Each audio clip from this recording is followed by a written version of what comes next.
For as long as anyone can remember, there has been a legend of a dog-headed figure.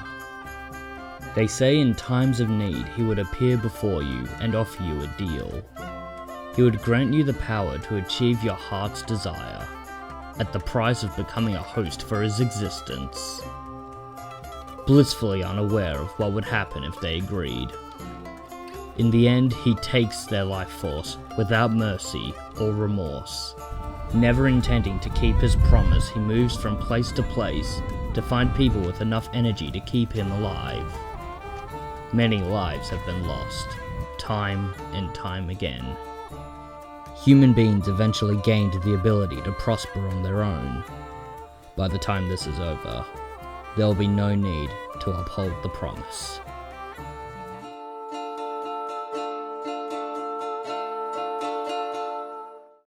I remember a decade ago, I pulled out my 8GB iPod Touch. I laid in my bed till 1 AM on a school night watching Spice and Wolf. I didn't fully understand what was going on, but I found the show extremely relaxing and hard to put down without seeing how it ended. And it was really strange when I eventually got a physical copy, only to realize that I originally watched a mirrored version of the show and just never noticed.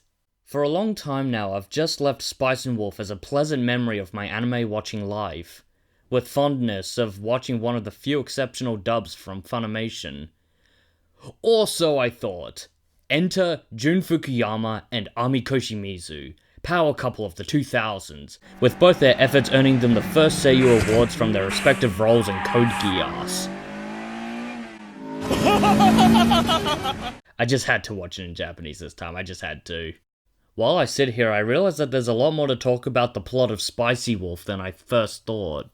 The goal is for Lawrence to return Holo to her home in the far north, a world of silver where everything sparkles. And so to pay off her debt, the two of them on their travels go through business endeavors to bring him good fortune.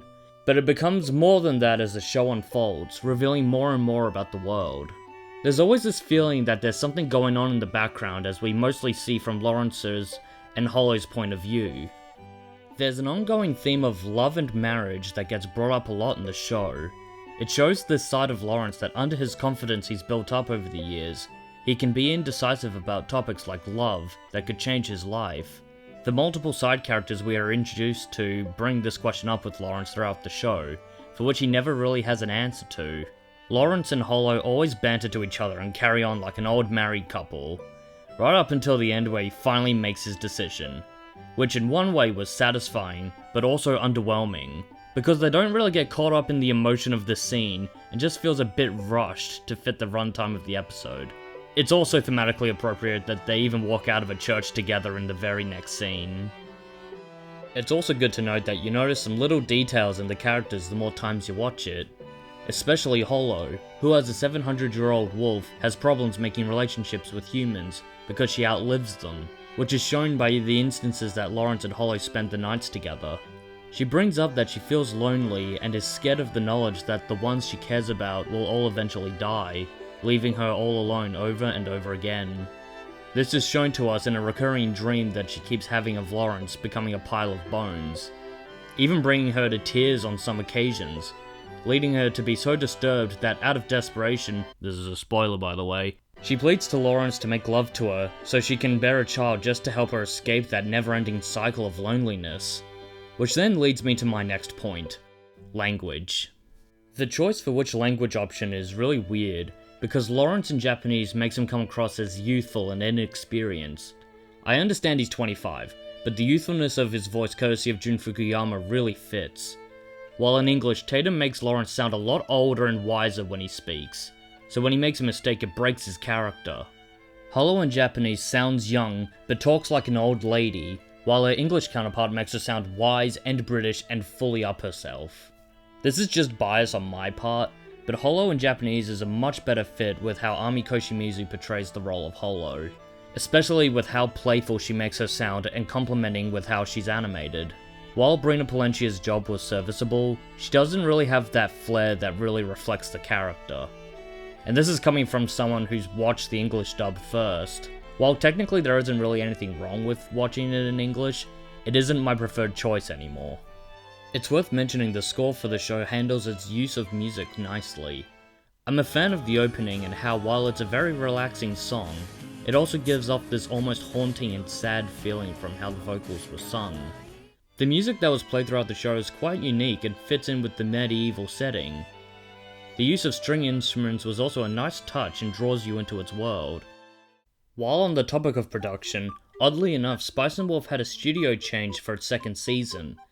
Where Studio Imagine did the first season, the second season was handled by Brainbase.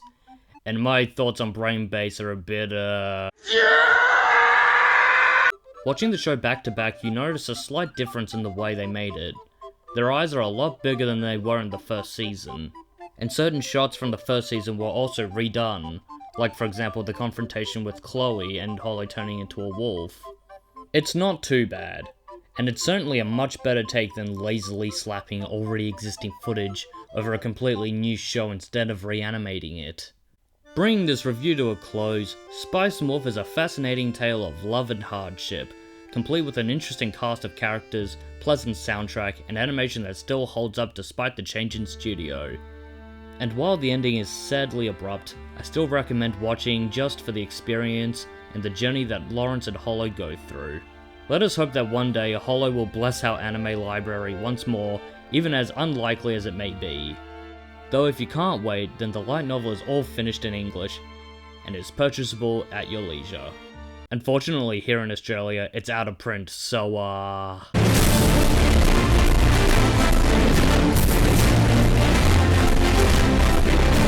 Thank you all so much for watching, and I'll see you all when I see ya.